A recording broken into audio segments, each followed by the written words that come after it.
अस्सलामुअलैकुम दोस्तों, जुल्फ़िकार अली भुट्टो के आखिरी 323 दिनों की कहानी की किस्त नंबर 9 के साथ आपकी खिदमत में हाजिर हूँ।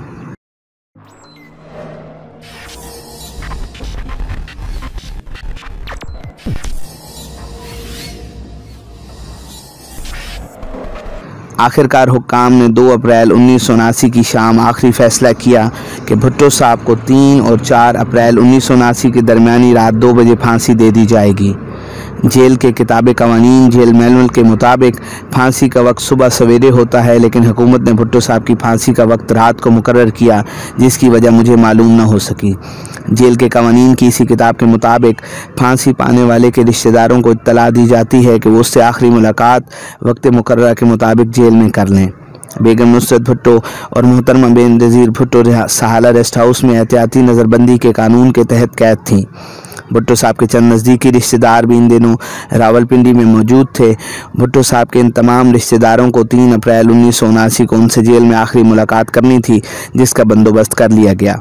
भुट्टो साहब की फांसी का आखिरी फैसला हो जाने के बाद 3 अप्रैल 1979 सुबह सवेरे भुट्टो ख़वातीन को सहाला रेस्ट हाउस में मुलाकात की इत्तला कर दी गई और उनको लाने वाली गाड़ी जेल में सुबह 11:15 पर दाखिल हुई।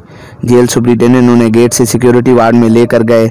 इस दौरान उन्होंने चौधरी यार मोहम्मद, जो कि सुप्रिटेंडेंट जेल थे, उनसे पूछा कि ये मुलाकात किस सिलसिले में है, इसलिए उन्हें बता दिया गया कि ये आखिरी मुलाकात है। बेगम भुट्टो और मोहतरमा बेनज़ीर भुट्टो ने भुट्टो साहब के साथ मुलाकात 11:30 बजे शुरू की। मुझे बताया गया कि कानून के मुताबिक भुट्टो साहब सेल के अंदर रहेंगे और बाहर से लोहे वाले जंगले पर ताला रहेगा। बेगम नुसरत भुट्टो के लिए सेल के दरवाजे के बाहर कुर्सी लगा दी गई और मोहतरमा बेनज़ीर भुट्टो सेल के फर्श के ऊपर बैठ गईं। बाप और बेटी के दरमियान सेल के आहनी गेट की सलाखें हायल रहीं और ये मुलाकात बाद दोपहर 2 बजे तक जारी रही। मुलाकात शुरू होने के चंद लम्हों बाद भुट्टो साहब ने जेल सुप्रिटेंडेंट को अपने पास बुलाया और पूछा कि क्या ये आखिरी मुलाकात है, जिसका उसने हाँ में जवाब दिया। भुट्टो साहब ने पूछा कि उनके बाकी रिश्तेदारों की मुलाकात का क्या होगा, जिस पर चौधरी यार मोहम्मद, जो कि सुप्रिटेंडेंट जेल थे, उन्हें बताया कि ख़वातीन की मुलाकात के बाद उनको उनसे मिला दिया जाएगा। भुट्टो साहब ने मिस बेनज़ीर भुट्टो को एक तरफ होने का कहा और जेल सुप्रिटेंडेंट को इशारे से अपने बिल्कुल नज़दीक बुलाया और पूछा कि क्या वाकई ये आखिरी मुलाकात है। उन्होंने जवाब में बताया कि हाँ जी, ये दुरुस्त है। फिर मिस्टर भुट्टो ने पूछा कि आखिरी फैसले का क्या हुआ, जिस पर यार मोहम्मद, जो कि सुप्रिटेंडेंट जेल थे, जवाब दिया कि वो सब कुछ ख़त्म हो चुका है। फिर मिस्टर भुट्टो ने पूछा किस वक्त। उन्होंने जवाब दिया मामूल के मुताबिक, यानी सुबह 5:30 बजे। वापसी पर जेल सुप्रिटेंडेंट ने मुझे बताया कि भुट्टो साहब ने हाथ के इशारे के साथ कहा कि बस सब ख़त्म हो चुका है, और मैंने जवाब में कहा जी जनाब। इस पर भुट्टो साहब ने कहा कि मैंने शेव करनी है और मेरे कपड़ों का क्या होगा, और फिर कहने लगे कि मेरी वसीयत का क्या होगा, जिस पर चौधरी यार मोहम्मद, जो कि सुप्रिटेंडेंट जेल थे, उन्होंने बताया कि उनको वक्त दिया जाएगा ताकि वो अपनी वसीयत को लिख सकें। जेल सुप्रिटेंडेंट के हट जाने के बाद बाप बेटी ने अपनी बातें शुरू की। मुझे बाद में बताया गया कि बेगम नुसरत भुट्टो तकरीबन पूरी मुलाकात में खामोश रहीं और मोहतरमा बेनज़ीर भुट्टो ज़्यादा वक्त रोती रहीं। भुट्टो साहब से बातें करती रहीं। भुट्टो ने ये चाहा कि वो मुलाकात जारी रहे, लेकिन जेल हुक्काम ने 2 बजे के बाद उनकी ये मुलाकात ख़त्म करवा दी। इसकी वजह ये बताई गई कि भुट्टो साहब के बाकी रिश्तेदारों ने भी उनसे मिलना है, और ये आखिरी मुलाकात तकरीबन 2.5 घंटे जारी रही। इस आखिरी मुलाकात के फ़ौरन बाद बेगम नुसरत भुट्टो ने जेल सुप्रिटेंडेंट से, जो कि उनके साथ सिक्योरिटी वार्ड से आ रहा था, कहा कि वो कर्नल रफ़ीउद्दीन से मिलना चाहती हैं। मैं जेल सुप्रिटेंडेंट के दफ्तर में मौजूद था और इत्तला मिलने पर जब मैं बेगम भुट्टो और मोहतरमा बेनज़ीर भुट्टो से मिला तो उन दोनों को गम में डूबा हुआ और काफ़ी निढाल पाया। मोहतरमा बेनज़ीर भुट्टो की आंखें रोने की वजह से सुर्ख और सूजी हुई दिखाई दे रही थी।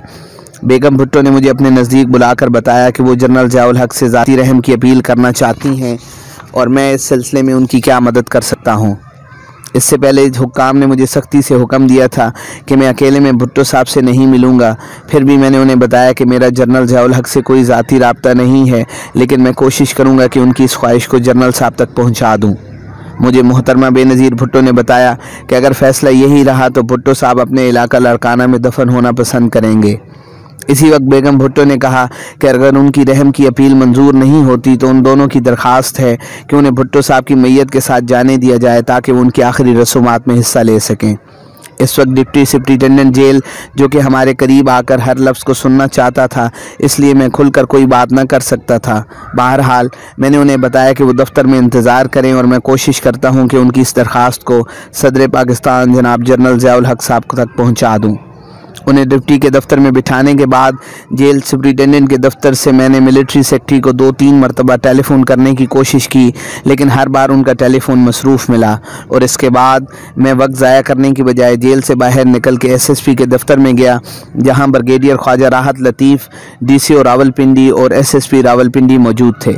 मैंने ब्रिगेडियर साहब को बेगम भुट्टो की दरख्वास्त सुनाई। वो मुझ पर बरस पड़े कि मैंने उनके हुक्म की खिलाफ वर्जी करते हुए मैं बेगम भुट्टो से क्यों मिला हूँ। मैंने उन्हें बताया कि आपने मुझे जेल में रखा हुआ है और भुट्टो साहब से बेगमात की मुलाकात के बाद वो सीधी मेरे पास आईं और मुझे ये दरख्वास्त जनरल ज़िया उल हक साहब तक पहुँचाने को दी है।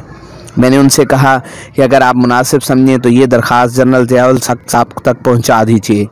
बाद में पता चला कि जनरल सगीर हुसैन सैयद ने जनरल ज़िया उल हक को बेगम भुट्टो की अपील पहुंचा दी और उनको ही जनरल ज़िया उल हक ने बेगमात से मिलने के लिए सहाला रेस्ट हाउस में भेजा, जहां बेगम भुट्टो ने तहरीरी अपील की दरख्वास्त सदर पाकिस्तान जनाब ज़िया उल हक साहब के लिए पेश की, मगर उनकी रहम की अपील का हशर भी वही हुआ जो पहली अपीलों का हो चुका था। जेल के बाहर अवाम का अच्छा खासा हजूम, जिसमें मुल्की व गैर मुल्की अखबारी नुमाइंदे भी मौजूद थे, इकट्ठा हो चुका था। हुक्काम नहीं चाहते थे कि किसी को भुट्टो साहब की फांसी की खबर हो, और ये भी डर था कि बेगम भुट्टो जेल से निकलते वक्त अखबारी नुमाइंदों को उनकी फांसी की इत्तला दे देंगी। इसलिए SSP से कहा गया कि पुलिस हजूम को जेल के बड़े गेट की जानिब धकेल दे और भुट्टो खवातीन की कार को शुमाल के रास्ते से सहाला रेस्ट हाउस ले जाया जाए। इधर सहाला रेस्ट हाउस को बाहर की दुनिया से काट दिया गया। इस इलाके को पुलिस ने घेरे में ले लिया और ना कोई अंदर जा सकता था और ना ही किसी नौकर को अगली सुबह यानी 4 अप्रैल तक बाहर निकलने दिया गया। टेलीफोन कनेक्शंस को पहले से ही काट दिया गया था। भुट्टो साहब के कुछ रिश्तेदार, जिसमें मिस्टर नबी बख्श भुट्टो, मिस्टर पीर बख्श भुट्टो, मिस्टर मुमताज़ अली भुट्टो और बेगम मुनव्वरुल इस्लाम, जो कि जुल्फ़िकार अली भुट्टो की बहन थीं, रावलपिंडी में मौजूद थे और उन्होंने 3 अप्रैल को बाद दोपहर भुट्टो साहब के साथ आखिरी मुलाकात करनी थी। इसलिए जेल हुक्काम को हुक्म मिल चुका था और तमाम तर इंतजामात भी कर लिए गए थे। लेकिन जो ही बेगम भुट्टो और मोहतरमा बेनज़ीर भुट्टो की मुलाकात ख़त्म हुई तो हुकूमत से ये पैगाम मिला कि भुट्टो साहब से अब किसी और रिश्तेदार की मुलाकात नहीं कराई जाएगी।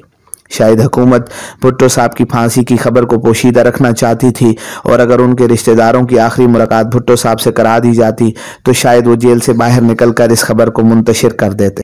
हुकूमती अहकामात के मुताबिक मदरजा झैल अफसरान ने 3 अप्रैल शाम 6 बजे मिस्टर भुट्टो के सेल में जाकर उनको उनकी फांसी की इत्तला देनी थी, जिसमें jail superintendent mister Yar Mohammad, security battalion commander colonel Rafiuddin, magistrate दर्जा अव्वल मिस्टर बशीर अहमद खान और jail doctor mister Saghir Hussain Shah शामिल थे।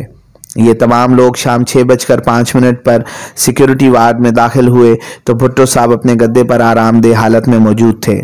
सुप्रिटेंडेंट जेल यार मोहम्मद ने भुट्टो साहब को पढ़कर ये हुक्म सुनाया, आप मिस्टर जुल्फ़िकार अली भुट्टो को लाहौर हाई कोर्ट ने 18 मार्च 1978 को नवाब मोहम्मद अहमद खान के कत्ल के जुर्म में फांसी की सज़ा सुनाई थी।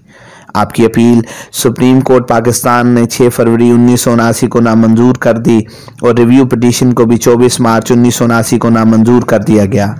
सदर पाकिस्तान ने इस केस में मुदाखलत न करने का फैसला किया है, इसलिए अब आपको फांसी देने का फैसला हुआ है। जेल सुप्रिटेंडेंट जब ये हुक्म सुना रहा था तो भुट्टो साहब बगैर किसी घबराहट या परेशानी के लेटे रहे, बल्कि उनके चेहरे पर नर्म व नाजुक ढीलापन और मुस्कुराहट भी नमूदार हुई। भुट्टो साहब ने जिस खंदा पेशानी के साथ अपनी फांसी की खबर को सुना, इस पर मैं ना सिर्फ हैरान हुआ बल्कि अंदर से मेरा ज़मीर मुझसे बगावत कर रहा था और मैं अपने आप से कह रहा था कि हम इस लीडर को फांसी लगाने जा रहे हैं जो अपनी मौत की खबर को इस खंदा रुई और बेनियाजी से सुन रहा है। मुझे अपने अंदर से आवाज़ आ रही थी कि इस शख्स की मौत हमारी कौम और हमारे मुल्क के लिए बहुत बड़ा अलमिया साबित होगा। भुट्टो साहब ने जेल सुप्रिटेंडेंट की आंखों में आंखें डालकर हाकिमाना अंदाज में कहा कि फांसी से 24 घंटे पहले मुझे मजाज और मुस्तनद हाकिम के जरिए बताया जाना चाहिए था, लेकिन ऐसा नहीं किया गया। इसके बरखिलाफ आज 11:30 बजे जब मेरी बेटी और मेरी बीवी मुझसे मिली तो उनको भी यकीन न था। मैंने जेल सुप्रिटेंडेंट को बुलाया और उससे ज़रूरी वजाहत तलब की। तब उसने मुझे गैर मशरूत तौर पर बताया कि मेरी फांसी का हुक्म मिल चुका है। मजीद भुट्टो साहब ने ये कहा कि मेरी फांसी का कोई लिखा हुआ हुक्म मुझे अभी तक नहीं दिखाया गया। तो दोस्तों, ये थी हमारी आज की एपिसोड। उम्मीद करते हैं कि आपको हमारी कहानी पसंद आई होगी। जाने से पहले हमारी वीडियो को लाइक कीजिए और शेयर करना मत भूलिएगा। कमेंट सेक्शन में कमेंट करके बताइए कि हमारी वीडियो आपको कैसी लगी, और अगर आपने हमारे चैनल को सब्सक्राइब नहीं किया तो सब्सक्राइब करके बेल आइकन को दबा लीजिए ताकि आने वाले तमाम नोटिफिकेशन आपको मिल सकें। अल्लाह हाफ़िज़।